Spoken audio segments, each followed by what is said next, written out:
நம்ம காலையில் லூக்கா 14 எடுத்தோம், வாசிக்கலை, அதை வாசிப்போம். லூக்கா 14:27. தன் சிலுவையை சுமந்து கொண்டு எனக்கு பின் செல்லாதவன் எனக்கு சீஷனாய் இருக்க மாட்டான். சிலுவை சுமந்து நான் சொன்னேன், அதாவது அது வந்து கொலைக்களத்துக்கு போகிறது மாதிரிக்கே. இயேசுவை பின்பற்றி போகிறோம்னா அது ஒரு சௌகரியமான வாழ்க்கையை போல் இன்றைக்கி பிரசங்கமார் பேசுகிறாங்க. ப்ராஸ்பெரிட்டி, அதாவது எப்படின்னா இயேசுவை நீ ஏற்றுக்கொண்டீங்கன்னா உனக்கு சுகம் கிடைக்கும், சொத்து கிடைக்கும், வேலை கிடைக்கும், ப்ரொமோஷன் கிடைக்கும், உன் பிரச்சனைகளுக்கெல்லாம் தீர்வு கிடைக்கும் அப்படின்னு சொல்லிட்டு ஒரு ஆசை வார்த்தை காண்பித்து தான் இன்றைக்கி கிறிஸ்டியானிட்டியில் ஆட்களை சேர்க்குறாங்க. ஆனால் அன்றைக்கி ஆண்டவர் இப்படி பேசவே இல்லை. ஆண்டவர் சொன்ன வார்த்தையில் எங்கேயுமே வந்து உலக பிரகாரமான ஆசீர்வாதத்தை அவர் வாக்கு பண்ணவே இல்லை. தேவன் நமக்கு என்ன தேவைன்னு தெரியும். முதலாவது தேவனுடைய ராஜ்யத்தின் நீதியும் தேடினா நமக்கு என்ன தேவையோ அது தேவன் தருவார். ஒரு சிலருக்கு அதிகப்படியாகவும் கொடுப்பார், ஒரு சிலருக்கு என்ன தேவையோ அதை மட்டும் கொடுப்பார். ஆனால் தேவனை தேடுகிறவர்களுக்கு ஒரு நன்மையும் குறைபடாது. அவர் நம்மை விட்டு விலகுவதும் இல்லை, நம்மை கைவிடுவதும் இல்லை. ஸோ மினிமம் நமக்கு என்ன தேவையோ அதை கண்டிப்பாக தருவார். ஏன்னா ஒரு சிலருக்கு வந்து கூட கொடுத்தாலும் அதை வந்து பக்குவமாய் கையாள தெரியும், ஒரு சிலருக்கு வந்து கூட கொடுத்தா அதை கையாள தெரியாது. இன்னைக்கு சொல்லுவாங்க, யோபுனுடைய வாழ்க்கையில் வந்து இருந்ததையெல்லாம் எடுத்து அவனை சோதித்தான் சாத்தான். தேவன் அனுமதித்தார், அதில் அவர் நின்றுட்டார். ஏதோ சில தடுமாற்றங்கள் வந்தாலும் முடிவில் அவர் நிலச்சி நிட்டார். ஆனால் இன்றைக்கி சாத்தான் இன்னொரு விதத்தில் ஆண்டவரை இயேசு கிறிஸ்து வந்து எப்படி சோதித்தான், இந்த உலகத்தினுடைய மகிமையெல்லாம் காண்பித்து, நீர் என்னை தண்டனிட்டு வணங்கினா நான் இதையெல்லாம் உனக்கு தர்றேன். அப்படி தான் ரெண்டு விதமான இது. அதாவது எப்படின்னா, ஒன்று வந்து பின்னாடி இழுத்து பார்க்கறது, வரலைன்னு வச்சுக்கலேன், முன்னாடி புஷ் பண்ணிடுறது. பின்னாடி இழுத்து பார்த்து வரலைன்னா முன்னாடி என்ன செய்கிறது, அவன் போகணும்னு நினைக்கிற டைரக்ஷன்லேயே கொஞ்சம் வேகமாக தள்ளி அவன் போய் விழுந்துருவான். அது மாதிரி தான் இன்றைக்கி ஜனங்களுக்கு வந்து உலக ஆசீர்வாதங்களை கொடுத்து அவர்கள் அப்படியே வந்து இட் லல் தம் டு ஸ்லீப், அவர்கள் அப்படியே தாளாட்டி ஐஸ்வர்யத்தின் மயக்கம், அந்த பணம் பதவி சொத்து எல்லாம் வந்த உடனே வந்து பார்த்திங்கன்னா அவங்க ஆவிக்குரிய வாழ்க்கையில் ஆர்வமாக இருக்க மாட்டாங்க. எத்தனை பேர் ஆபிரகாமை போல் சீமானாக இருந்தாலும் ஆண்டவருக்கு பிரியமாக வாழணும்னு நினைக்கிறாங்க. பணமும் சொத்தும் வசதியான வாழ்க்கை வந்த பின்னாடி அப்புறம் சபைங்கிறதெல்லாம் ஒரு சும்மா அப்படி ஊறுகாய் தொட்டுக்கிற மாதிரிக்க, சாப்பாடு எடுக்கலைன்னா கொஞ்சம் ஊறுகாய் தொட்டுக்கிடும்ல அது மாதிரிக்க. ஒரு சிலர் வந்து எப்படின்னா ஞாயிற்றுக்கிழமையா ஒரு வழக்கத்துக்காக வர்றது, எ ஃபார்ம் ஆஃப் காட்லினஸ். சரி, இது அடுத்த வசனத்தை வாசிங்க, 27. தன் சிலுவையை சுமந்து கொண்டு எனக்கு பின் செல்லாதவன் எனக்கு சீஷனாய் இருக்க மாட்டான். உங்களில் ஒருவன் ஒரு கோபுரத்தை கட்ட மனதாயிருந்து அஸ்திபாரம் போட்ட பின்பு முடிக்க திராணி இல்லாமற் போனால் பார்க்கிறவர்கள் எல்லாரும் இந்த மனுஷன் கட்டத் தொடங்கி முடிக்க திராணி இல்லாமற் போனான் என்று சொல்லி தன்னை பரியாசம் பண்ணாதபடிக்கு அதை கட்டி தீர்க்கிறதற்கு தனக்கு நிர்வாகம் உண்டோ இல்லையோ என்று முன்பு அவன் உட்கார்ந்து செல்லும் செலவை கணக்கு பாராமல் இருப்பானோ. நாங்கள் சர்ச்சில் வாலிபர்களுக்கெல்லாம் ஞானஸ்தானம் கொடுக்கும்போது வந்து கட்டாயம் நான் சொல்லுவேன், நீங்கள் ஞானஸ்தானம் எடுக்காமல் இருந்து ஒரு ரட்சிக்கப்படாத ஒரு பையனையோ அல்லது பொண்ணையோ திருமணம் செஞ்சோன்னு சொன்னால் நாங்கள் எல்லாருமே வருவோம் கல்யாணத்துக்கு. ஆனால் நீ ஞானஸ்தானம் எடுத்துட்டு உனக்கு ஒரு வேளை வந்து தகுதியான ஒரு பெண்ணோ மாப்பிள்ளையே கிடைக்கலன்னு சொன்னால், நீ ரட்சிக்கப்படாத ஒரு பொண்ணை போய் அல்லது பையனை போய் நீ கல்யாணம் பண்ணால் நாங்கள் வரமாட்டோம். அதனால் நீ ரட்சிக்கப்பட்ட பெண்ணையோ அல்லது பையனையோ தான் கல்யாணம் பண்ணணும். ரட்சிக்கப்படலைன்னா ரட்சிக்கப்படாத பொண்ணை அல்லது பையனை நீ கட்டிக்கலாம். இப்படி நாம் பேசி தான் ஞானஸ்தானம் கொடுக்கறது வழக்கம். ஏன்னா ஞானஸ்தானம் எடுத்துட்டு நிறைய பேர் திருமணம் வரும்பொழுது தடுமாறுறாங்க. அவங்களுடைய மனசுக்குள்ளே ஒரு அஜெண்டா வச்சுருப்பாங்க, இன்னார் தான் எனக்கு மனைவியாக வரணும். ஒரு சகோதரர் சொல்லுவார், ஆண்டவரே நான் உம்முடைய சித்தம் செய்ய விரும்புகிறேன், ஆனால் உம்முடைய சித்தம் மேரியாக தான் இருக்கணும்.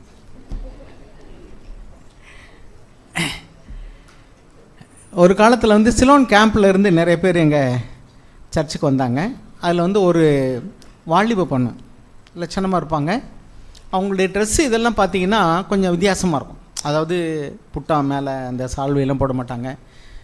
இப்போவும் சிலோனில் போனால் அப்படி தான், அது மாதிரி குட்டப்பாவடைம்பாங்கள்ல, முழங்காலுக்கு போட்டுக்கிறது, அப்படி மேலே சால்வு போடுறதில்ல. வாலிப பிள்ளைங்க கூட நல்ல ஒரு வசீகரமான முகத்தோற்றம் உள்ளவங்க கூட அப்படி தான் இருப்பாங்க. அதனால் நம்முடைய பிரதர்ஸ் எல்லாம் அப்போ சுவிசேஷன் சொல்ல போகும்போது ரொம்ப நெருப்புக்குள்ளே போகிறது மாதிரி தான் போனேன். ஏன்னா அவங்களே ஆத்மாவில் பாவத்தில் விழுந்துடுறாங்கிறது வந்து வெளியில் சரீர பிரகாரமாக சொல்லலை, அவங்களுடைய ஆவியில். நானும் ஜோசப் குருலா பிரதரும் சிலோன் போயிருந்தோம். அப்போ ஒரு முறை அங்கே உள்ள சிஸ்டர்ஸ் எல்லாமே வந்து பொதுவாக மேலே சால்லாம் போட மாட்டாங்க, ஜோசப் உள்ள சொன்னார், ஏன் பிரதர் உங்களாம் ஷால் போட்டுக்கிற சொல்லி சொன்னா என்ன அப்படின்னு அங்கே உள்ள பிரதர்கிட்ட சொன்னார். அவர் சொன்னார், அதனால் என்ன பிரதர் அப்படின்னாரு. அதனால் என்ன அப்படின்னாரு, ஏன்னா அது அவங்களுக்கு பழகி போயிடுச்சு. அவங்களுடைய அம்மா சகோதரிகள் எல்லாரையும் சின்ன பிள்ளையிலேருந்தே அப்படி பழகுனதுனால அவங்களுக்கு அது ஒன்றும் பெரிய வித்தியாசமாக தெரியல. நம்ம இங்கே வேறு கலாச்சாரத்தில் பழகுனதுனால அது ஒரு கஷ்டமாக தெரியுது. அதை சொல்லும்போது அவங்களுக்கு இதாக இருக்கும். ஆனால் இங்கே உள்ள கேம்பில் அவங்க அந்த மாதிரி இருந்தவங்க. நாங்கள் போய் அவங்களுக்குள்ள சுவிசேஷன் சொல்ல ஆரம்பித்த பின்னாடி நிறைய பேர் ரட்சிப்பில் வந்துட்டாங்க. இப்போ வந்த உடனே காளையர்களில் ஞானஸ்தான தொட்டி கட்டினதே அவங்களுக்காக தான். நிறைய பேர் அப்படியே புல்லட் ப்ரூஃப் மாதிரி எந்திரிப்பாங்க. சாட்சி சொன்ன எந்திரிச்சா இடையில யாரும் நுழையவே முடியாது. ஒன்று எந்திரிச்சு உட்கார்றதுக்குள்ள அடுத்து சட்டுன்னு ஒரு வார்த்தை, அப்படி உற்சாகமாக இருந்தாங்க. அப்போ வந்து ஒரு சகோதரி வாலிப பொண்ணு, நல்ல லட்சணமாக இருப்பாங்க. அவங்க வசதியானவங்களுக்கு கூட, அவங்க அனந்தி மாதிரிலாம் ஃப்ரான்ஸ் எங்கெங்கெல்லாம் இருந்தாங்க. அவங்க வீட்டில் நிறைய பேர், ஒரே பொண்ணு 8 பேரும் 9 பேரும் கூட பிறந்த பிரதர்ஸ், அப்பா எல்லாம் அம்மா இருந்தாங்க. இங்கே வந்துட்டாங்க எல்லாரும். அவங்க வெளியில் கேம்புக்கு வெளியில் ஒரு வீடு வாடகைக்கு பிடிச்சி தங்கியிருந்தாங்க. ஏன்னா வெளிநாட்டிலேருந்து அவங்களுக்கு பணம் அனுப்புவாங்க. அப்படிலாம் இருந்துச்சு. அகதிகள் முகாமில் பேர் இருக்கும், ஆனால் வெளியில் இருந்தாங்க. அப்படிப்பட்ட காலத்தில் அந்த பொண்ணுக்கு ஏற்ற ஒரு பையனை, பெரும்பதி ஸ்லோனில் எப்படின்னாக்கும் அரேஞ்சு மேரேஜ் ரொம்ப கம்மி தான். பெரும்பாலும் வந்து ஏன்னா 13 வயசுக்கு மேலே பிள்ளைகளை அடிக்கக்கூடாது. அங்கெல்லாம் அடித்தா போலீஸில் கம்ப்ளைண்ட் பண்ண பிடிச்சி போயிடுவாங்க. பேரண்ட்ஸே அடிக்கக்கூடாது. அதனால் அவங்கள கண்டிக்க முடியாது. அதனால் சின்ன வயசுலேருந்து பெரும்பாலும் பெரியவங்களே லவ் மேரேஜாக தான் இருக்கும். அதனால் அங்கே வந்து அரேஞ்சு மேரேஜுங்கிறது ரொம்ப ரேர். இப்போ சர்ச்சில் தான் அரேஞ்சு மேரேஜ் நடக்குது. அது மாதிரிக்க அப்போ வந்து அந்த பொண்ணு வந்து ஏற்கனவே ஒரு பையனும் அவங்களும் விரும்பியிருக்காங்க. அவங்க சொந்தம் 2 பேருமே பார்க்குறதுக்கும் தோற்றத்தின்படியும் ரொம்ப பொருத்தமானவங்க, சொந்தக்காரங்க. அதனால் 2 குடும்பத்துலேயுமே ஓகே, சீக்கிரத்தில் கல்யாணம் வச்சுருவோங்கிற மாதிரி இருந்துட்டாங்க. அதனால் ஃப்ரீயாக அவங்க வருவாங்க, பேசிகிட்டு இருப்பாங்க, அரட்டை அடிப்பாங்க, ஜாலியாக போவாங்க. அப்படிப்பட்ட சமயத்தில் இந்த சகோதரி சத்தியத்தை கேட்டு அவங்க ரட்சிக்கப்பட்டாங்க. வாலிப பொண்ணு. அவங்க 2 பேருக்கு தான் திருமணம்னு 2 வீட்லேயுமே சம்மதிச்சிட்டாங்க. ஏதோ ஒரு டேட் ஃபிக்ஸ் பண்ணி கல்யாணம் முடிக்கணும், அவ்வளோதான். இப்படிப்பட்ட சூழ்நிலையில் அந்த பொண்ணுக்கு நிச்சயம் பண்ணிட்டாங்க. நான் வந்து இப்படி தான் சபையில் ஞானஸ்தானத்தை குறித்து பேசிகிட்டு இருந்தேன். ரட்சிக்கப்பட்டால் நீங்கள் மனம் திரும்பி ஞானஸ்தானம் எடுக்கணும், ஜலத்தினாலும் ஆவியினாலும் பிறவாவிட்டால் தேவனுடைய ராஜ்யத்தில் பிரவேசிக்க முடியாது, இப்படிலாம் சொன்னோன்னா அந்த சகோதரி ஒரு நாள் ஞாயிற்றுக்கிழமையில் இன்னொரு நாள் இன்னொரு வாலிப பண்ணை கூட்டிகிட்டு பிரதர் நான் அவங்ககிட்ட பேசணுன்னு வந்தாங்க. வாங்க என்னன்னு கேட்டேன். நான் இந்த மாதிரி ஒரு பையனை விரும்பி நாங்கள் 2 பேரும் ரொம்ப வருஷமாக நாங்கள் ஒருத்தர் விரும்புகிறோம். சரீரப்பிரகாரமாக எங்களுக்கு தொடர்பு கிடையாது. ஆனால் வீட்டில் 2 வீட்லையுமே சமைச்சிட்டாங்க. எங்களுக்கு கல்யாணம் டேட் ஃபிக்ஸ் பண்ணி கல்யாணம் நடக்க வேண்டியது தான். ஆனால் அந்த பையன் ஆர்சி, இந்த பொண்ணும் ஆர்சி தான். அதனால் இப்போ நான் வந்து ஆண்டவரை ஏற்றுக்கொண்டு ஞானஸ்தானம் எடுக்க விரும்புகிறேன். ஆனால் அந்த பையன் வந்து நீ ஞானஸ்தானம் எடுத்தால் நானும் ஞானஸ்தானம் எடுக்கிறேங்கிறாரு. அந்தளவுக்கு அவர் தயார், நீ போகிற சர்ச்சுக்கு நானும் வர்றேங்கிறாரு. நீங்கள் என்ன சொல்கிறீங்க? நான் சொன்னேன், நீங்கள் இயேசுவை விசுவாசித்து ஞானஸ்தானம் எடுக்கிறீங்க, அவர் உங்களுக்காக தான் ஞானஸ்தானம் எடுக்கிறாரு. அப்போ அது உண்மையான ரட்சிப்பா? இல்லை. அதனால் ஒன்று செய்யுங்க, பையனை கல்யாணம் பண்ணுறது தான் முக்கியம்னா go marry him with his permission, come and take baptism. முதல்ல போங்க, அவரை கல்யாணம் பண்ணுங்க, அவருடைய அனுமதியோடு வந்து அப்புறம் வந்து என்ன செய்யுங்க, ஞானஸ்தானம் எடுத்துங்க. இல்லை எனக்கு இப்போவே நான் ஞானஸ்தானம் எடுக்கணும், எனக்கு ஆண்டவர் தான் முக்கியம் அப்படின்னு சொன்னால் ஃபர்கெட் ஹிம். அவர் நீங்கள் திருமணம் செஞ்சுக்கிட முடியாது. நீங்கள் வந்து அவர் உண்மையிலே ரட்சிக்கப்படுறாரா அப்படிங்கிற நமக்கு தெரியாது, கேள்விக்குரியது. அதனால் உண்மையிலே அவர் ரட்சிக்கப்பட்டாலும் அந்த ரட்சிப்பு குறித்து நம்ம சந்தேகத்தோடு தான் பார்க்க வேண்டியிருக்கும். ஏன்னா உங்களுக்காக தானே அவர் வர்றங்கிறாரு அப்படின்னு சொன்னோன்னே, அதனால் நீங்கள் போய் முடிவெடுத்துக்கிடுங்க. நீங்கள் உண்மையிலேயே எனக்கு ஆண்டவர் தான் முக்கியம் அப்படின்னு சொன்னால் நீங்கள் அந்த பையனை மறந்துடணும். இல்லை பையன் தான் முக்கியம்னா முதல்ல போய் கல்யாணத்தை பண்ணிக்கிடுங்க, அப்புறம் வந்து நீங்கள் ஞானஸ்தானம் கொடுக்க மாட்டேன்னு சொல்லலை, அப்புறம் வந்து நீங்கள் எடுத்துக்கங்க, ஒன்றும் பிரச்சனை இல்லை. ஆனால் ரட்சிக்கப்பட்டு ஞானஸ்தானம் எடுத்துட்டு ரட்சிக்கப்படாத ஒரு பையனை கல்யாணம் பண்ணி வைக்க முடியாது. போனாங்க நேராக, நான் முடிவு அவங்ககிட்ட விட்டுட்டேன், யூ டிசைட்.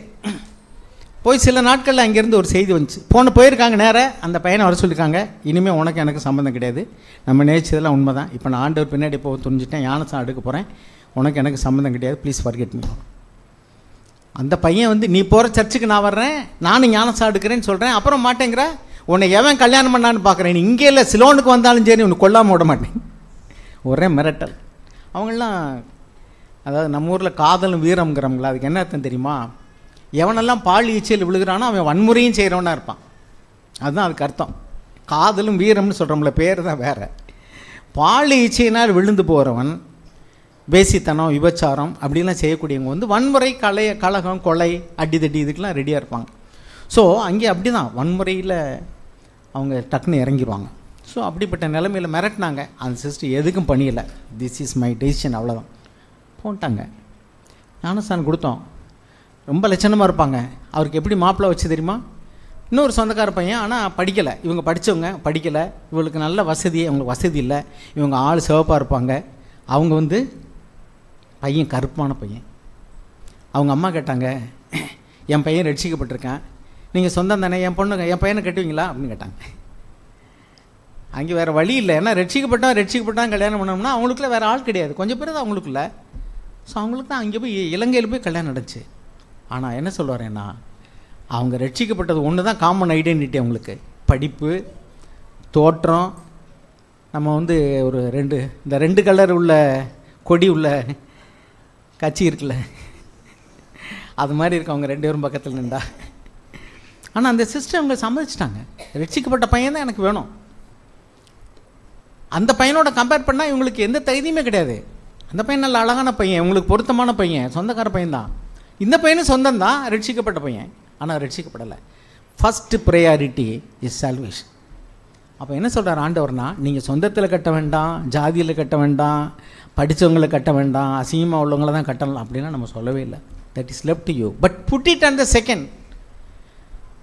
என்ஜினை முன்னாடி வை, பெட்டியை பின்னாடி வை. எத்தனை பெட்டி வேணாலும் நீ சேர்த்துக்க, ஆனால் பெட்டியை முன்னாடி வச்சு என்ஜினை பின்னாடி வைக்காத. ட்ரெயின் ரிவர்ஸில் போனால் எங்கே போய் இடிக்கும்னு சொல்ல முடியாது. முதல்ல தேவன் வாங்கி, முதலாவது தேவனுடைய ராஜ்யமும் நீதியும். அதுக்கு எதை வேணாலும் இழக்க தயார். அப்போ தான் நீ சீசனாக இருக்க முடியும். கவுண்ட் த காஸ்ட். நீ வந்து ஒரு கட்டடத்தை கட்டணும்னு சொன்னால் எவ்வளவு செலவாகும்னு முதல்ல யோசி. இதெல்லாம் நீ செலுத்த வேண்டிய விலைக்கரையும். தாய், தகப்பன், சகோதரன், சகோதரி யார் தடையா நின்னாலும் சரி, தேவனுடைய சத்தியத்தின் நிமித்தம் நீ அதை வந்து அவங்கள விட்டு அவங்கள 2வது இடத்துல வைக்கிறதுக்குன்னு தயாராக இருக்கணும். வெறுக்கணும்னா என்ன அர்த்தம்னாக்கும், மத்தேயு 10:37 எழுதியிருக்கு, என்னை காட்டிலும் அதிகமாக நேசிக்கக்கூடாது. முதலாவது தேவன், 2வது எல்லாமே. அப்புறம் சாங் சொல்லுவார், அவர் கல்யாணம் பண்ணும்போது சிஸ்டர்கிட்ட சொன்னார், முதலாவது எனக்கு தேவன், 2வது நீ. அதே மாதிரி தான் நானும் உன் வாழ்க்கையில் இருக்க விரும்புகிறேன். முதலாவது தேவன், 2வது தான் நான் இருக்கணும் அப்படின்னு. அப்படி வைக்கிறதுனால என்ன, அவங்க வாழ்க்கை ஆசீர்வாதமாக இருக்குது. தேவனை மையமாக கொண்டு அவங்க இணையும் பொழுது அவங்க வாழ்க்கை நல்லாயிருக்கும். இப்போ நான் எதுக்கு சொன்னேன்னா, இந்த சகோதரி வந்து உண்மையாக ரட்சிக்கப்பட்டிருக்காங்க, அதுக்குரிய விளைக்கரையும் செலுத்த தயாராக இருக்காங்க. எதை வேணாலும் இழக்க தயார், எனக்கு ஆண்டவர் தான் முக்கியம். பாருங்கள், இப்படிலாம் நம்ம எப்படி சொல்ல முடியும் தெரியுமா? உண்மையாக தேவனை அறிஞ்சிருக்கணும். யோவான் 17:3 வாசிக்கிறோம், ஒன்றான மெய் தேவனாகிய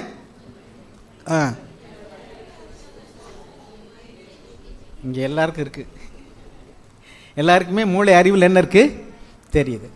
we know by word. Okay, நம்ம ஆவியில் அந்த வெளிப்பாடு நமக்கு இருக்கா? இயேசு யார்?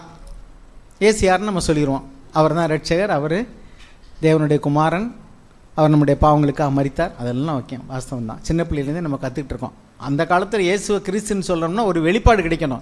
இப்போ நம்ம ஏசு கிறிஸ்துன்னு சொல்லிவிட்டு அதனால் சின்ன பிள்ளைய கூட சொல்லிடுவாங்க ஜீசஸ் கிரைஸ்ட்னு. ஓகே, ஆனால் அந்த இயேசுவை வந்து வார்த்தையினால் அறிந்திருப்பதற்கும் நம்முடைய வாழ்க்கையில் அவரை வந்து அவரோடு கூட உறவாடி அவர் யாருங்கிறத தெரிஞ்சுக்கிறதுக்கு ரொம்ப வித்தியாசம் இருக்குது. He is 100% God, 100% man. அவருடைய தெய்வீகமும் அவருடைய மனுஷிகமும் ஒரு நாணயத்தின் 2 பக்கம் போல் இருக்குது. இந்த 2ஐயும் நம்ம தெரிஞ்சுக்கிறணும், 2 கண்ணு மாதிரிக்க. 1 தீமோத்தேயு 3:16 வசனம். 1 தீமோத்தேயு 3:16 வசனம். நான் உன்னிடத்திற்கு சீக்கிரமாய் வருவேன் என்று நம்பியிருக்கிறேன். தாமதிப்பேன் ஆகில் தேவனுடைய வீட்டிலே நடக்க வேண்டிய வகையை. 1 தீமோத்தேயு 3:16. அன்றியும் தேவ பக்திக்குரிய ரகசியமானது யாவரும் ஒப்புக்கொள்ளுகிறபடியே மகா மேன்மை உள்ளது. தேவன் மாம்சத்திலே வெளிப்பட்டார், ஆவியிலே நீதி உள்ளவர் என்று விளங்கப்பட்டார், தேவ தூதர்களால் காணப்பட்டார், புறஜாதிகளிடத்தில் பிரசங்கிக்கப்பட்டார், உலகத்திலே விசுவாசிக்கப்பட்டார், மகிமையிலே ஏறெடுத்து கொள்ளப்பட்டார். பாருங்க, என்ன வாசிக்கிறோம் அப்படின்னா, இந்த ரகசியம் பெரியது. It is a secret. பழைய ஏற்பாட்டின் காலத்தில் உள்ள தீர்க்கதரிசிகளெல்லாம் இதை பார்க்கணும்னு ஆசையாக இருந்தாங்களாம், ஆராய்ச்சி பண்ணாங்களாம். பேதுரு எழுதுகிறாரு, ஆனால் அவங்க கிடைக்கல. ஆனால் யோவான் ஸ்நானகனுக்கு அது வெளிப்பட்டது. அதனால தான் அந்த தீர்க்கதரிசிகள், ஸ்ரீகளிடத்தில் பிறந்த தீர்க்கதரிசிகளுக்குள்ளேயே லூக்கா 7:28 வாசிக்கிறோம், யோவான் ஸ்நானகன் தான் பெரியவன். ஏன் பெரியவன்? He got the revelation. இயேசு இவர் தான் என்று அவங்களெல்லாம் வந்து ஆராய்ச்சி பண்ணாங்க, எந்த காலத்தில் வருவார், யார் அந்த மெசியான்னு சொல்லிட்டு. அவனை அவங்களுக்கு வெளிப்படுத்தப்படவே இல்லை. யோவானுக்கு யார் மேலே வந்து புறாவை போல பரிசுத்த ஆவியானவர் இறங்குறாரோ அவர்தான் அப்படின்னு தேவன் சொல்லியிருந்தார். அப்போ அவர் ஞானஸ்நானம் கொடுக்கும்போது புறாவை போல தேவன் இறங்கி வந்த பரிசுத்த ஆவியனை இறங்கி வந்தவனை கண்டுபிடிச்சார், இவர் தான் அந்த மெசியா. நான் உம்மிடத்தில் வர வேண்டியதாக இருக்க, நீர் என்னிடத்தில் வரலாமான்னு சொன்னார். இந்த வெளிப்பாடு பெற்றபடியினால் அவர் பெரியவர். ஆனால் ஆண்டவர் என்ன சொன்னார்? அவரை காட்டிலும் யார் அவரை காட்டிலும் கிரேட்டர், யோவான் ஸ்நானை காட்டிலும் பெரியவர் யாருன்னா, பரலோக ராஜ்யத்தில் சிறியவன் எனப்படுபவன் அந்த யோவான் ஸ்நானை காட்டிலும் பெரியவன்.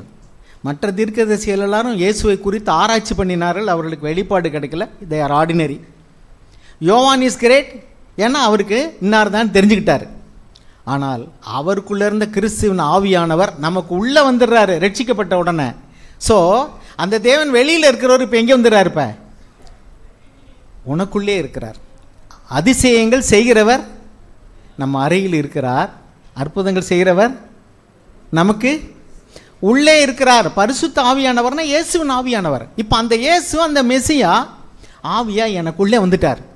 ஸோ அதனால தான் பரலோக ராஜ்யத்தில் சிறியவன் எனப்படுபவன் யோவான் ஸ்நானனை காட்டிலும், சிறியகளிடத்திலே பிறந்த தீர்க்கதரிசிகளில் பெரியவனாக இருக்கக்கூடிய யோவானை காட்டிலும் யார் பெரியவர்? பரலோக ராஜ்யத்தில் சிறியவனாக இருக்கிறவன் அவனை காட்டிலும். ஏன்? நம்மளுடைய தகுதினால் அல்ல. நீங்கள் தீர்க்கதரிசியில் யோவான் பெரியவர்னா என்ன அற்புதம் பண்ணார்? எலியாவை காட்டிலும் பெரிய அற்புதம் பண்ணாரா? மோசையை காட்டிலும் பெரிய அடையாளங்களையும் அற்புதங்களையும் செஞ்சாரா? இல்லையே. அப்போ எந்த வகையில் அவர் பெரியவர்? இவர் தான் இயேசு என்ற வெளிப்பாடு அவருக்கு கிடைச்சது, அவங்களுக்கெல்லாம் கிடைக்கல. அதில் பாருங்கள், பேதுரு எழுதின நிருபத்தில் கூட எழுதியிருக்கு பாருங்க. 1 பேதுரு 1:10 ஆராய்ச்சி செய்தார்கள் கருத்தாயின்னு எழுதியிருக்கோம். 10 உங்களுக்கு உண்டான கிருபையை குறித்து தீர்க்க தரிசனம் சொன்ன தீர்க்கதரிசிகள் இந்த ரட்சிப்பை குறித்து கருத்தாய் ஆராய்ந்து பரிசோதனை பண்ணினார்கள். ஆனால் அவங்களுக்கு இடையில கருத்தை ஆராய்ச்சி பண்ணாங்க. என்ன கேள்வி தெரியுமா? டு நோ 11ஆம் வசனம். தங்களிலுள்ள கிறிஸ்துவின் ஆவியானவர் கிறிஸ்துவுக்கு உண்டாகும் பாடுகளையும் அவைகளுக்கு பின்வரும் மகிமைகளையும் முன் அறிவித்த போது இன்ன காலத்தை குறித்தார் என்பதையும், இன்ன காலத்தை குறித்தார் என்பது எப்போ அவர் வெளிப்பட போறாரு, அப்புறம் அந்த காலத்தின் விசேஷம் இன்னதென்பதையும் ஆராய்ந்தார்கள். What person or what the time the spirit of Christ within them was indicating. எந்த நாளை குறித்தார், யார் அவர் என்று ஆராய்ந்தார்கள். அவர்களுக்கு தெரியல. So they are ordinary. ஆனால் யோவான் ஸ்நானன் என்ன சொல்றாரு? எனக்கு தேவன் வெளிப்படுத்தினார். யோவான் இது லூக்கா 7:28 வாசிங்க.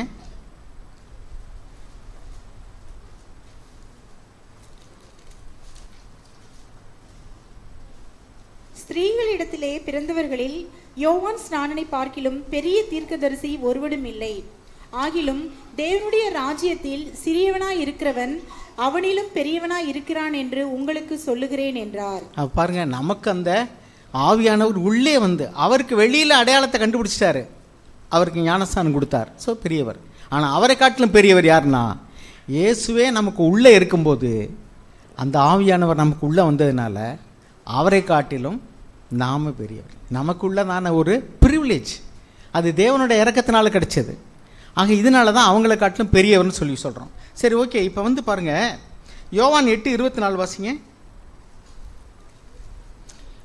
நான் தேவனை குறித்ததான இயேசு குறித்த வெளிப்பாடு வேணும்னு சொன்னேன். அங்கே யோவான் 1 தீமோத்தேயு 3:16 வாச்சோம்.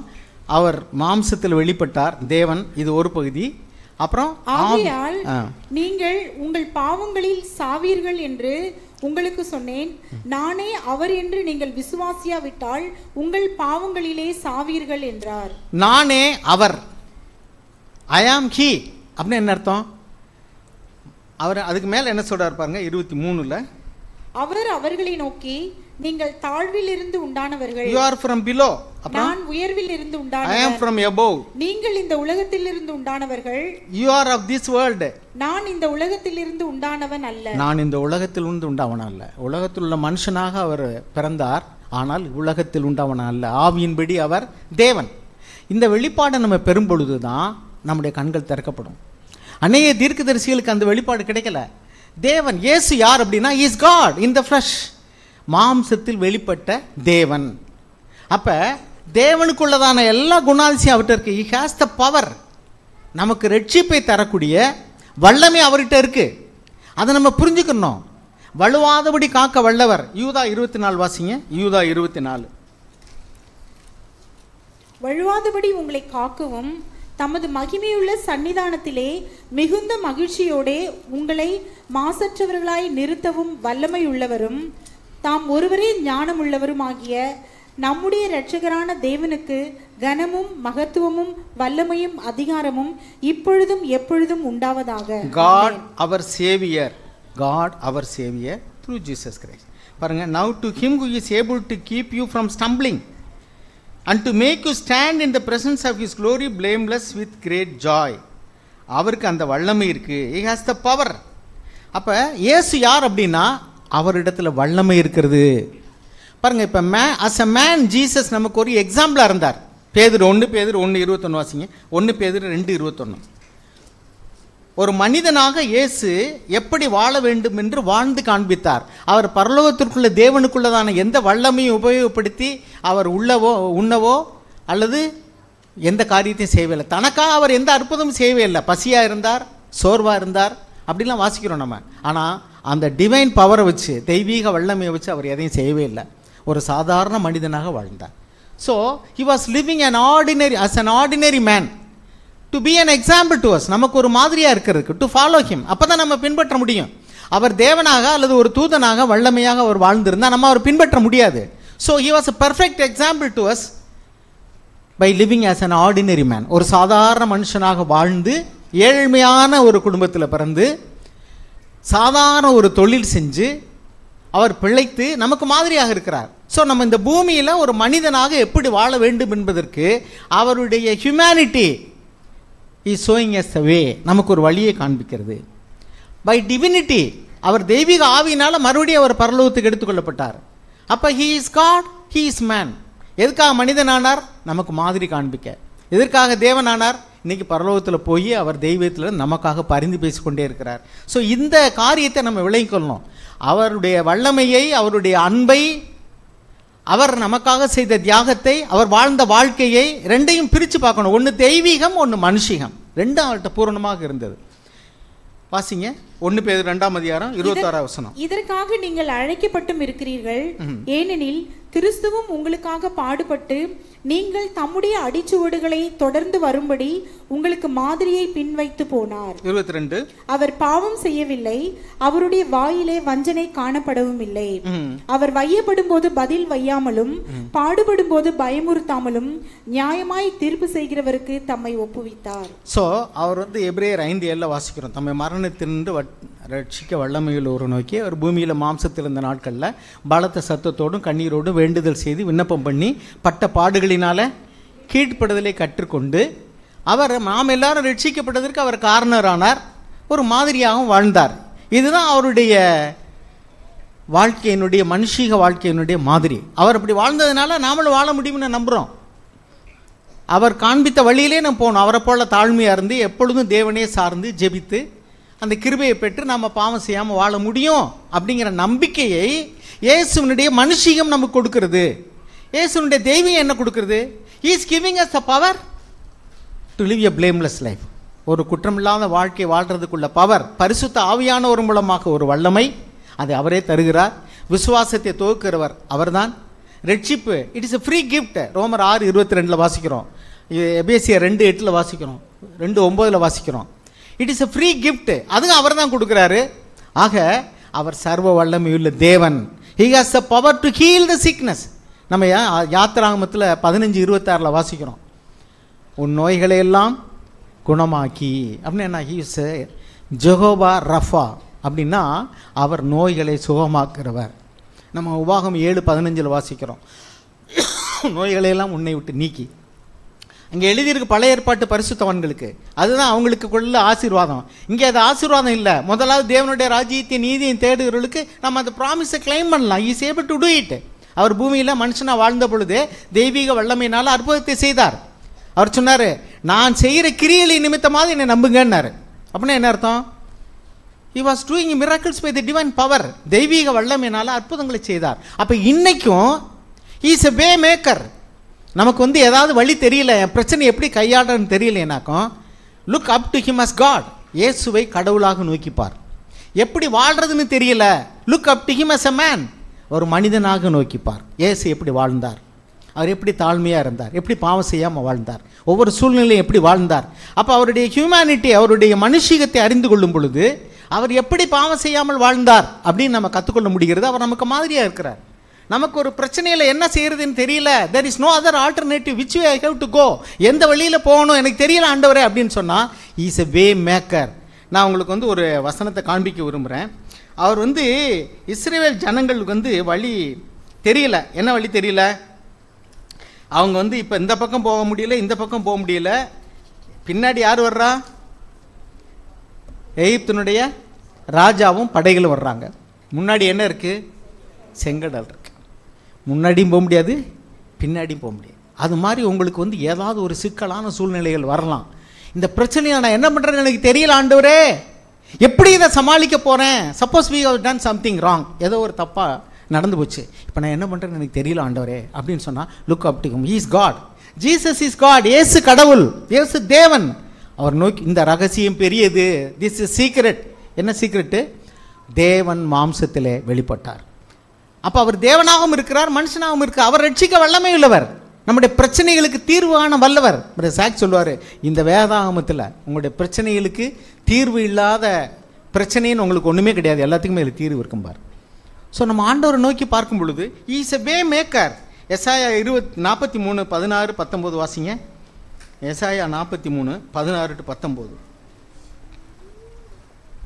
சமுத்திரத்திலே வழியையும் வலிய தண்ணீர்களிலே பாதையையும் உண்டாக்கி, ரதங்களையும் குதிரைகளையும் இராணுவங்களையும் பராக்கிரமசாலிகளையும் புறப்பட பண்ணி, அவைகள் எழுந்திராதபடிக்கு ஒருமித்து விழுந்து கிடக்கவும், ஒரு திரி அணைகிறது போல் அவைகள் அணைந்து போகவும் பண்ணுகிற கர்த்தர் சொல்லுகிறதாவது. பார்த்தீங்களா? he is a way maker. 43 16 என்ன வாசிக்கிறோம்? எசாயா 43 சமுத்திரத்திலே வழி. சமுத்திரத்திலே வழி. எசாயா 42 16 வாசிங்க. குருடரை அவர்கள் அறியாத வழியிலே நடத்தி, அவர்களுக்கு தெரியாத பாதைகளில் அவர்களை அழைத்து கொண்டு வந்து, அவர்களுக்கு முன்பாக இருளை வெளிச்சமும் கோணலை செவ்வையுமாக்குவேன்.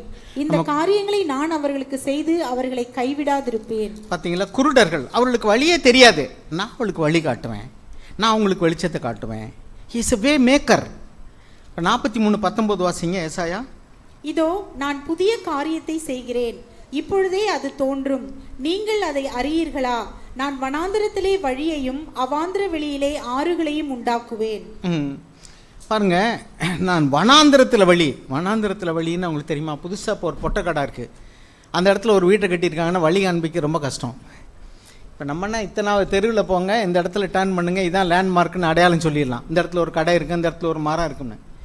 நான் திருநெல்வேலி சர்ச்சுக்கு ஒரு இடம் போயிருந்தேன் கொஞ்ச நாளைக்கு முன்னாடி. ஒரு பொட்டக்காட்டுக்குள்ள போய் கட்டியிருக்காங்க, இன்னுக்குள்ள ஒரு வீடு இருக்கும், ஆணுக்குள்ள ஒரு வீடு இருக்கும். உண்மையிலே வழிகாட்டலாம் அந்த இடத்துக்கே போக முடியாது. எப்படி வழிகாட்டுவீங்க?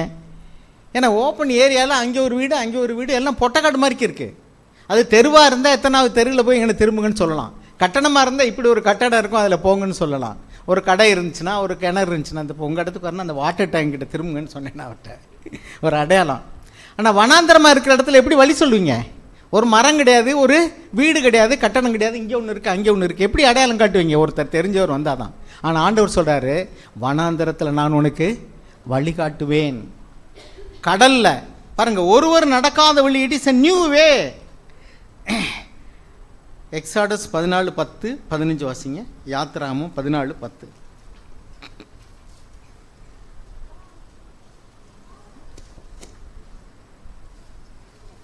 பார்வோன் சமீபித்து வருகிற போது இஸ்ரவேல் புத்திரர் தங்கள் கண்களை ஏறெடுத்து பார்த்து, எகிப்தியர் தங்களுக்கு பின்னே வருகிறதை கண்டு மிகவும் பயந்தார்கள்.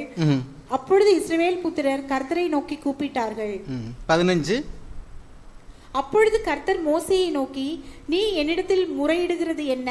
புறப்பட்டு போங்கள் என்று இஸ்ரவேல் புத்திரருக்கு சொல்லு. 21. மோசே தன் கையை சமுத்திரத்தின் மேல் நீட்டினான். அப்பொழுது கர்த்தர் முழுவதும் பலத்த கீழ்காற்றினால் சமுத்திரம் ஒதுங்கும்படி செய்து அதை வறண்டு போக பண்ணினார். ஜலம் பிளந்து பிரிந்து போயிற்று. அப்ப அவங்க எதில் நடந்தாங்க?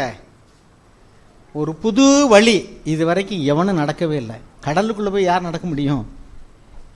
அது என்ன வழி அது? It is a new way. It is a new வே. யாரும் இது வரைக்கும் நடக்கவே இல்லை. சொல்லுங்கள், கடலுக்கு அடியில் பூரா தண்ணியாக இருந்தது இல்லை, தண்ணி இருக்கும்போது யார் நடக்க முடியும்? இப்போ இஸ்ரவேல் ஜனங்களுக்காக தேவன் வந்து சமுத்திரத்தை பிளந்த பொழுது they walked on the new way. எந்த மனுஷனும் நடக்காத புது வழியில் அவர் நடந்தார்கள். அதன் பின்பு பின்னாடி வந்த படையெல்லாம் அழிக்கப்பட்டது. ஸோ இப்போ என்னென்னா, தேவன் வந்து நம்முடைய சிக்கலான பிரச்சனையை எப்படி யார் தீர்ப்பா? If you know Jesus is God, நாம் வந்து கவலைப்பட வேண்டியதே இல்லை. He can do that. அவர் நேற்றும் இன்றும் என்றும் மாறாதவர்.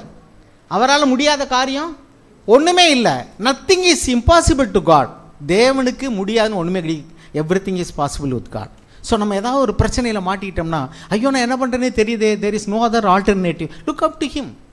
Is a way maker. அவர் குருடனுக்கு வழிகாட்டுகிறவர், அவாந்தர வழியில் வழிகாட்டுகிறவர், சமுத்திரத்தில் ஒருவனும் நடக்காத வழியை உண்டு பண்ணி கொடுக்கிறவர். இஸ் எ வே மேக்கர்னா வழியை உண்டு பண்ணுகிறவர், புது வழியை உண்டு பண்ணுகிறவர். தேவனால் முடியாத காரியம் ஒன்றுமே இல்லை. Know him as God. ஆண்டவரே நான் எப்படி நடக்கிறேன்னு தெரியல, நான் சோதிக்கப்படேன். நம்ம சொல்கிறோம், பிரதர் சொன்னார், நிறைய பேர் இது மாதிரி நமக்கு முன்னோடிகளாக இருக்கிறாங்க அப்படின்னு சொல்லிட்டு. ஆமாம், வாசம் தான். ஆண்டவர் நமக்கு முன்னோடியாக இருக்கிறார். அவர் வாழ்ந்த வாழ்க்கையை யோசிச்சு பாருங்கள். அவர் தள்ளப்பட்டவராக இருந்தார், அவர் உதாசீனம் பண்ணப்பட்டவராக இருந்தார். அவர் சொந்த ஊரில் ஜனங்களை அவர் விசுவாசிக்கலை. அவருடைய அவிசுவாசத்தின் நிமித்தம் அங்கே அவர் அற்புதமே செய்ய முடியல. ஏன்னா அவர் தச்சன் மகன் தானேன்னு சொன்னாங்க. அவருடைய குலம் கோத்திரம், அவருடைய வசதி, அவருடைய பெற்றோர்கள், அவர் செஞ்ச வேலை, இப்படி தான் பார்த்தாங்க. நான் கடைசியாக ஒன்று சொல்ல விரும்புகிறேன் பாருங்கள். நம்மளுடைய கண்களை தேவன் திறக்கணும். அப்போ தான் நாம் வந்து தேவனை அறிய வேண்டிய பிரகாரமாக அறிய முடியும். அப்படி அறிஞ்சிட்டோம்னு சொன்னால் கீழ்ப்படுகிறது, விளைக்கிறை செலுத்துறதெல்லாம் கஷ்டமே கிடையாது. நம்ம கஷ்டப்பட்டு கீழ்ப்படிய வேண்டியதில்லை, இஷ்டப்பட்டு கீழ்ப்படிவோம். காரணம் என்னன்னா, இஃப் யூ நோ காட், தேவன் அன்புள்ள தேவன், தேவன் இரக்கமுள்ள தேவன். Is a compassionate God. அவர் மனதுருகும் கர்த்தர், அவர் மன்னிக்கிற தேவன். ஒருவேளை நீங்கள் பாவத்தில் விழுந்துட்டீங்களா, டோன்ட் வரி. நீங்கள் உண்மையாக மனம் திரும்பினீங்கன்னா தேவன் மன்னிப்பார். என்னிடத்தில் வருகிற ஒருவனையும் நான் புறம்பே தள்ளுவதில்லை. அவர் மனதுருகும் தேவன், அவர் மன்னிக்கிற தேவன். அவருடைய அன்பை, அவருடைய வல்லமையை நம்ம புரிந்து கொள்ளணும். பாருங்கள், இங்கே படித்து பாருங்கள். லூக்கா எழுதின சுவிசேஷம் 5ஆம் அதிகாரம் 1 வாசிங்க. நான் ஃபுல்லாக வாசிச்ச உங்களுக்கு நேரம் இல்லை. ஸோ நான் வந்து அது சுருக்கமாக சொல்கிறேன், அப்புறம் படிங்க. ஆண்டவர் வந்து கணேசரத்து நதி ஓரமாக நிற்கிறார். அப்போ வந்து மீன் பிடிச்சிக்கிட்டு இருக்கிறவங்க ஆழத்தில் மீன் பிடிச்சிட்டு, பேதுரு, யோவான், யாக்கோபு அவங்கெல்லாம் வலையை வந்து உலர்த்திட்டு இருக்கிறாங்க. நைட்டு பூரா பிரயாசப்பட்டாங்க, ஒரு மீனுமே கிடைக்கல. அங்கே வந்து எப்படின்னா, மீன்பிடி காலத்தில் நைட்டில் தான் வலையை போடுவாங்க. அந்த மீனெல்லாம் நைட்டில் தான் மேலே வரும். பகல் வெளிச்சம், சூரிய வெளிச்சம் வந்தோடனே கீழே போயிடும். அப்புறம் வலை போட்டாலும் அது தெரியும், அதில் வந்து சிக்காது. அதனால் விடிஞ்சிருச்சுன்னா அவங்க வீட்டுக்கு வந்துடுவாங்க வலையை எடுத்துகிட்டு. ராத்திரி பூரா வந்து போட்டு பார்த்தாங்க, ஒரு மீனுமே கிடைக்கல. அவங்க வலையை உணர்த்திக்கிட்டு அவங்க இருந்தாங்க. அந்த நேரத்தில் ஆண்டவர் போய் திரளான ஜனங்களை அவர் பின்பற்றி வந்தாங்க. உடனே என்ன செஞ்சார் ஆண்டவர், இந்த போட்டை கொஞ்சம் உள்ளே தள்ளுப்பான்னார். அது சீமோனுடைய போட்டு. ஒரு உள்ளே தள்ளி கொண்டு நிறுத்தினார். அதுவே அவர் கஷ்டமாக தான் இருந்திருக்கும். ஏன்னா ராத்திரி பூரா தூக்கம் இல்லாமல் உழைச்சிட்டு இப்போ வந்து போட்டை உள்ளே தள்ளு அப்படின்னா இவர் எப்போ பிரசங்கம் பண்ணி முடிக்கிறது, அதற்கு இவர் என்ன செய்யணும், தூங்காமல் இருக்கணும். ஸோ அதுவே கஷ்டம்தான். சரி, ஏதோ ஒரு ரப்பி போதகிறவர், இவர் ஜனங்கள்லாம் அவ்வளோ பேர் இருக்கிறாங்க. சரி, அவர் என்னதான் சொல்கிறான்னு கேட்போம்னு ஒரு வலையை பழுது பார்த்துருக்காங்க. அவர் பிரசங்கம் பண்ணி முடித்தோடனே சொல்கிறாரு, பிரசங்கம் பண்ணி முடிச்சாச்சு, எம்டி போட்டை தான் கொடுத்தாரு. எம்டி போட்டால் கொடுத்துட்டு அவர் பாட்டில் போயிருக்கலாம். ஆனால் அவங்களுடைய பிரச்சனை என்னென்னு அவருக்கு தெரியும். He knows every detail of what is happening to us. உங்களுக்கு எனக்கும் என்ன நடக்குதுன்னு அவருக்கு தெரியும். Nothing is hidden to his eyes. நம்ம வந்து எபிரேயர் 4 வாசிக்கிறோம் 12. Everything everywhere is wide open to the all seeing eyes of the Lord. Nothing is hidden to his eyes. Everything is bare and open. எல்லாமே அவருக்கு முன்னாடி வெளியரங்கமாக இருக்குது. ஒரு ஸ்கேன் எடுத்தோம்னா மூளைக்குள்ளே உள்ள நரம்பு, அதில் ஓடுற எல்லாத்தையுமே எடுத்துருது. தோல், எலும்புக்கூடு, அதுக்கு உள்ளதான ஹார்ட்டில் ஓடக்கூடிய நரம்புகளை கூட அப்படியே படம் பிடிச்சது மனுஷன் கண்டுபிடிச்சதான ஸ்கேன். அப்போ மனுஷனையே படைச்ச தேவன் எவ்வளவு ஞானம் உள்ளவர். அவருக்கு முன்னாடி எல்லாம் வெளியரங்கமாக இருக்குது. ஸோ அவர் வந்து ராத்திரி பூரா இவங்க வேலை செஞ்சாங்க, ஒன்றுமே கிடைக்கல. அதெல்லாம் அவர் கேட்கவே இல்லை. என்ன சொல்கிறான்னு, எப்பா கொஞ்சம் படகு உள்ளே தள்ளி கொண்டு போய் ஆழத்துக்குள்ளே போடு, வலையை போடு அப்படின்னு சொன்னார். இவர் கார்பெண்டரி தொழில் பண்ணவர். யார்? ஏசு என்ன பண்ணவர்? தச்சு தொழில் பண்ணவர். அவர் பரம்பரையாக மீன்பிடி தொழில் பண்ணவர். யார்? பேதுரு, யாக்கோபு, யோவான், ஒரு கூட்டமே இருக்கு இங்கே. இவர் போய் அவருக்கு ஐடியா சொல்கிறார், உள்ளே தள்ளி கொண்டு போடுன்னு. அவர் சொல்கிறார், ராத்திரி பூரா போட்டேன், ராத்திரி தான் மீன் வரும், பகலில் மீன் வராது, சூரிய வெளிச்சம் வந்துருச்சுன்னா கீழே போயிடும். ராத்திரி பூரா கிடைக்காத மீன் பகலில் வெளிச்சம் வந்த பின்னாடி கொண்டு போடுங்கிறீங்களே. சரி, ஏதோ நீங்கள் சொல்கிறீங்க, நான் கேட்குறேன் அப்படின்னு போட்டு என்ன சொன்னார்? ஐயா, 5வது வசனம் வாசிங்க. அதற்கு சீமோன், ஐயரே, ராம் முழுவதும் நாங்கள் பிரயாசப்பட்டும் ஒன்றும் அகப்படவில்லை, ஆகிலும் உம்முடைய வார்த்தையின்படியே வலையை போடுகிறேன் என்றான். ஐயரேன்னா என்ன அர்த்தம்னா, ஐயா, மாஸ்டர், ஐயா. சரி, ஏதோ ஒரு போதகர் சொல்கிறார், சரியா நீங்கள் சொல்கிறதுக்காக போடுறேன். போட்டார். என்ன ஆயிடுச்சு? Great quantity of fish. ஒவ்வொன்றும் பெரிய மீன். 2 போட்டு வந்து மூழ்கிற மாதிரி இருக்கு, வலையெல்லாம் கிளியிற மாதிரி இருக்கு, இவரால் இழுக்க முடியல. யோவான், யாக்கோப்பு, ஓடியாங்கப்பா எல்லாரும் போய் போட்டு போய் இடித்தேன். பார்த்தேன், எல்லாருக்கும் அசந்து வச்சு. இத்தனை வருஷம் அனுபவத்தில் ஒரு காலம் இவ்வளோ பெரிய மீன்கள் வலை கிளியிறது மாதிரி இருக்க, போட்டு மூழ்கிறது மாதிரி வெயிட்டு. அப்போ எவ்வளோ வெயிட்டாக இருந்திருக்கும் பாருங்கள். அசந்து போயிட்டாங்க. உடனே அவர் டோன் எப்படி மாறுது பார்த்தீங்களா? 8வது வசனம் பாருங்க, எப்படி ஆண்டவர் சொல்றாருன்னு பாருங்க. சீமோன் பேதுரு அதை கண்டு இயேசுவின் பாதத்தில் விழுந்து, ஆண்டவரே, நான் பாவியான மனுஷன், நீர் என்னை விட்டு போக வேண்டும் என்றான். 5வது வசனத்தில் எப்படி கூப்பிடுறாரு? ஐயா, ஐயா போதகரே. அப்புறம் 8வது வசனத்தில் என்ன சொல்றாரு? ஆண்டவரே. என்ன சொல்றாரு? அந்த வார்த்தையை கவனிங்க. என்ன சொல்றாரு 8வது வசனத்தில்? ஆண்டவரே, ஆண்டவரே. இப்போ இன்னொரு தரிசனத்தையும் பெறாரு. அது என்னது? முதல்ல வந்து இவர் ஏதோ ஒரு இளம் போதகர், சொல்லி என்னமோ வந்து இவர் தெரியாத சொல்லிக்கிட்டு இருக்காருன்னு சொல்லி நினச்சாரு. இப்போ அந்த அற்புதம் நடந்த உடனே, இஸ் நாட் அன் ஆர்டினரி ரபி, இவர் ஒரு சாதாரண போதகர் அல்ல, இஸ் காட். உடனே என்ன செஞ்சார்? நான் பாவி. அவர் தேவன் என்று அறிந்த உடனே அவருக்குள்ள என்ன உணர்வு வருது? நான் பாவி, உம்மோடு கூட இருக்கிறதுக்கு நான் தகுதியற்றவன், என்னை விட்டு போக வேண்டும். அவர் என்ன சொல்கிறாரு? பயப்படாது. பயம் வரும்பொழுது ஆண்டவர் என்ன சொல்கிறாரு? பயப்படாதுப்பா, நான் உன்னை, நீ மீன் பிடித்து கொண்டிருக்காய், நான் உன்னை மனுஷனை பிடிக்கிறவன் ஆக்குவேன், என்னை பின்பற்றி வா. உடனே என்ன செய்கிறார்? போட்டில் 11வது வசனம் வாசிங்க. அவர்கள் படகுகளை கரையிலே கொண்டு போய் நிறுத்தி எல்லாவற்றையும் விட்டு அவருக்கு பின் சென்றார்கள். இப்போ கேள்வியே கேட்கலையே. படகை கொண்டு உள்ளே போடுன்னு சொல்லும்போது என்ன செய்யலை? அவர் கேள்வி சொல்கிறாரு, என்னமோ நீங்கள் சொல்கிறீங்க போகிறேன்னு. ஆனால் இப்போ they left everything and gone. ஆனால் கேள்வியே கேட்கல. ஏன்னா 2 கண்டுக்கிட்டாங்க. ஒன்று, அவர் சாதாரண மனிதன் அல்ல, தேவன். அவருக்கு என்ன வல்லமை இருக்குன்னு கற்றுக்கிட்டாங்க. இன்னொன்று என்னென்னா, அவர் வந்து சும்மா வான்னு கூப்பிடலை. ராத்திரி பூரா பிரயாசப்பட்டு தன்னுடைய மனைவிக்கும் பிள்ளைகளுக்கு வந்து ஒன்றுமே கிடைக்கல அப்படின்னு போய் சொல்ல வேண்டிய நிலைமையில் இருந்த அவங்களுக்கு திரளான மீன்களை பிடித்து அவர் குடும்பத்தை குறித்தும் அவருடைய மனைவி பிள்ளைகளை குறித்தும் அக்கறையாய் கரிசனையாய் அவருக்கு என்ன தேவையோ அதை விட பல மடங்கு கொடுத்துட்டாரு. இப்போ அவர் குடும்பத்தை குறித்தும் பிள்ளைகளை குறித்தும் கவலைப்பட வேண்டிய நிலைமையே இல்லை. Is a loving God who cares for you. அதனால தான் பேதுரு நிருபத்தில் எழுதுகிறார், 1 பேதுரு 5, அவர் உங்களை விசாரிக்கிறவர் ஆனபடியினால உங்கள் பாரங்களை எல்லாம் அவர் மேலே வைத்து விடுங்கள். இப்போ பாருங்க, அவர் பாரத்தை எல்லாம் அவர் மேலே வச்சுட்டாரு. இப்போ கீழ்ப்படுகிறது அவளுக்கு கஷ்டமே இல்லை. ஹி லெஃப்ட் எவ்ரிதிங், எல்லாத்தையும் விட்டுட்டாரு. அவர் பின்னாடி போகிறது அவங்களுக்கு, போட்டை விட்டார், வலையை விட்டார், பிழைப்புக்கான தொழிலை விட்டார், எல்லாத்தையும் விட்டுட்டு பின்னாடி வந்தமேன்னு பின்னாடி சொல்கிறார்.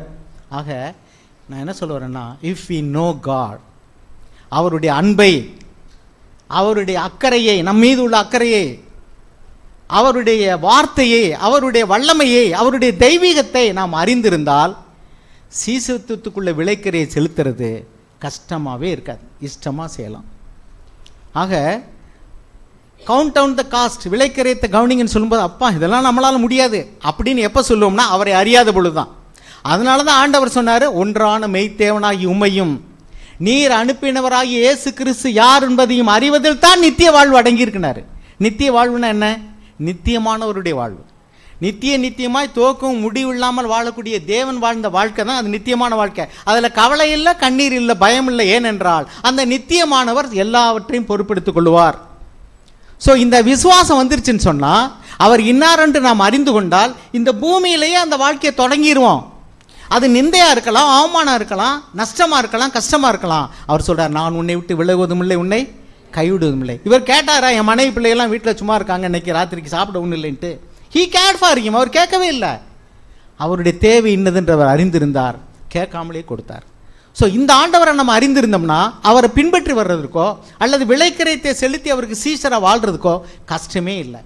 அப்போ நித்திய வாழ்வும் சீசத்துவத்துக்குள்ளதான விளைக்கரையை செலுத்துறதுக்கும் உள்ளதான மேன்மை எங்கே இருக்குனாக்கும், தேவனை அறிகிற அறிவில் தான் இருக்குது. அதனால தான் பவுல் சொன்னார், கர்த்தராய் இயேசு கிறிஸ்துவை அறிகிற அறிவின் மேன்மைக்காக எனக்கு எதெல்லாம் மேன்மையாக இருந்துச்சு அதெல்லாம் ரபிஷ் குப்பைன்னு தள்ளி விடுறதுக்கு நான் ஆயத்தமாக இருந்தேன்.